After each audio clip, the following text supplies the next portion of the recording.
Hola, hola, this is Juan Catamayo, JCT for Education for you. Tonight, after a long time, we did 71 live shows here, live presentations on Instagram. And I say, let's give ourselves a break. Now we're back from our, what is called summer. I don't know if it was a summer vacation, but we pretty much stay quarantined here at home. This is day 176 since this quarantine started, actually on March 13th. I remember that was a Friday, and that was when I was working with my colleagues, and I say, okay, let's get into quarantine mode. Let's wait for the first 2 weeks. The first 2 weeks started, and then another 2 weeks. And we all know the story. 5 months later, here we are. You know that I work for education. This is actually one of my original hats. I love this hat. This hat has been all over the world. I want to thank Carolina Jaramillo. She's the one that designed it. And of course, Socorro Jaramillo came with the four. But this is a dear hat that I adore. This message is to everyone, especially to the students and parents that are watching. During the summer, many or most of us were on quarantine and certainly came through, and you know I work for education. This has been my job, my life for the last 25 years.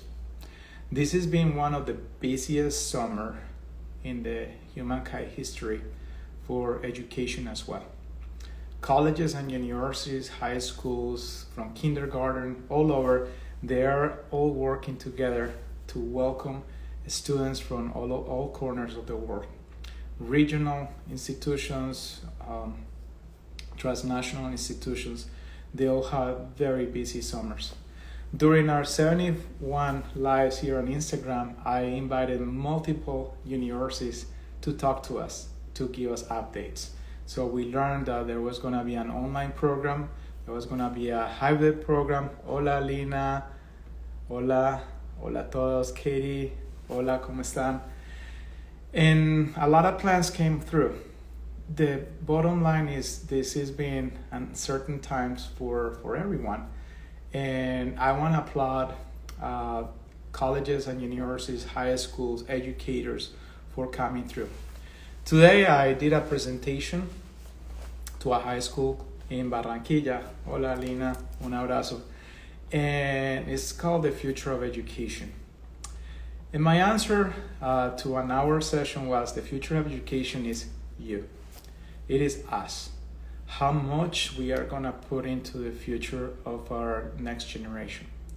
So I go back to our Carlos Pellero friend, where 1.7 million people are doing some type of education, from children to grandmas, adjusting to learning how to use WhatsApp, Facebook, Zoom, Instagram, you name it.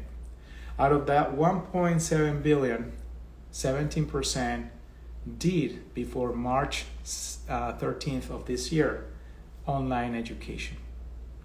Any kind of online education, watching a video on Instagram and learning how to create that atmosphere around fitness is online education. And you name it. So by year 2025, out of 1.7 billion people, 50% will be doing some type of online education. So half of 1.7 billion. The job force will require 68 million teachers. During my presentation today, I was telling our colleagues, our educators, I was saying, how are we transforming ourselves to cope with technology? We have a lot of technologies out there. A lot of technologies are being developed as we speak. A lot of 3D. We're seeing virtual fairs, virtual tours, a lot of virtuality. The truth of the matter is our body is adjusting to a new training and mechanism of learning. Students are fatigued with Zoom meetings, online platforms, Google Docs, and so forth. But here it comes where humans are inventing new technology for us and for the students and all the learners to adjust to the new environment. So for those of us that are in education, our task is to continue our professional development. I will tell you, 25 years ago when I first started my job, even though we have amazing planes flying, my territory was Southeast Asia, our computer system was obsolete and internet connection almost non-existent. 25 years later, I'm talking to you from my device. Internet is phenomenal, and now I can communicate more effectively and efficiently.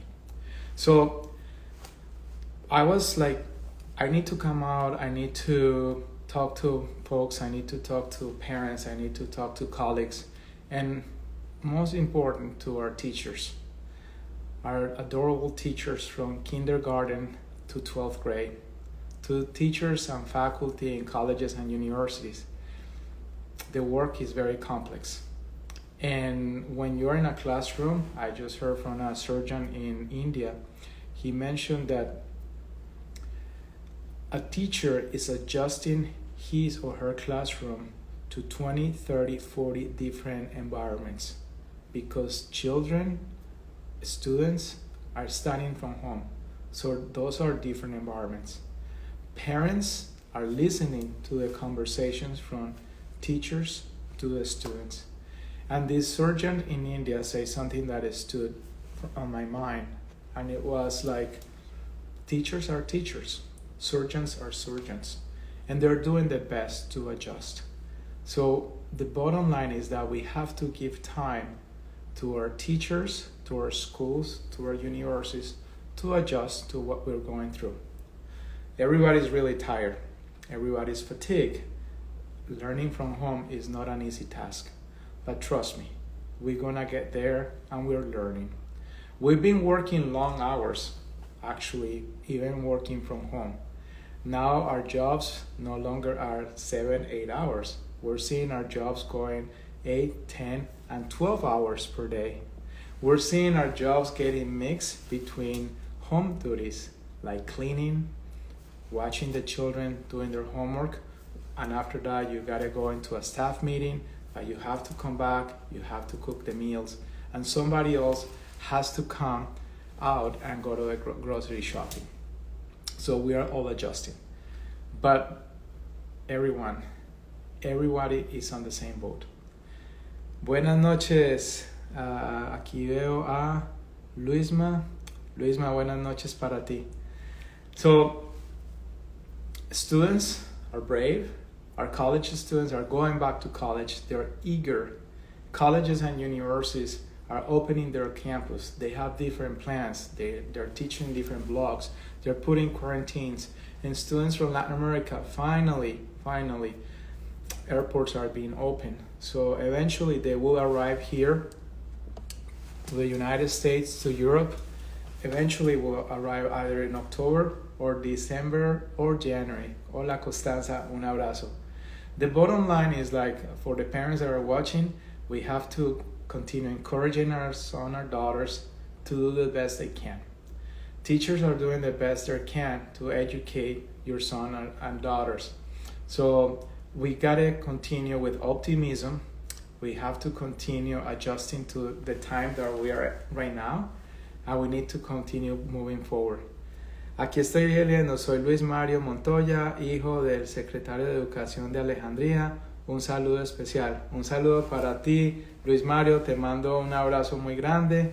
Estamos en contacto. Hay mucho trabajo que hacer en Alejandría y estoy muy pendiente de hacer un vínculo con ustedes. Un saludo para ti y todos en Alejandría, un pueblo hermoso de Antioquia que amo con todo mi corazón. Solo a 1 hora y media de Medellín. Allá volveremos, Dios mediante estaremos por allá pronto. Luis, espero que estés entendiendo todo aquí en inglés lo que estamos hablando. Estamos hablando sobre educación y cómo lo están logrando ustedes para continuar con sus estudios. So bottom line, I just want to say thank you for your support. Thank you for being so loyal to one thing, education. So stay tuned for our lives. We're going to start season 2. We're going to have exciting guests coming through, and I can't wait to see what else is in the store. Un abrazo, feliz noche para todos, se me cuidan.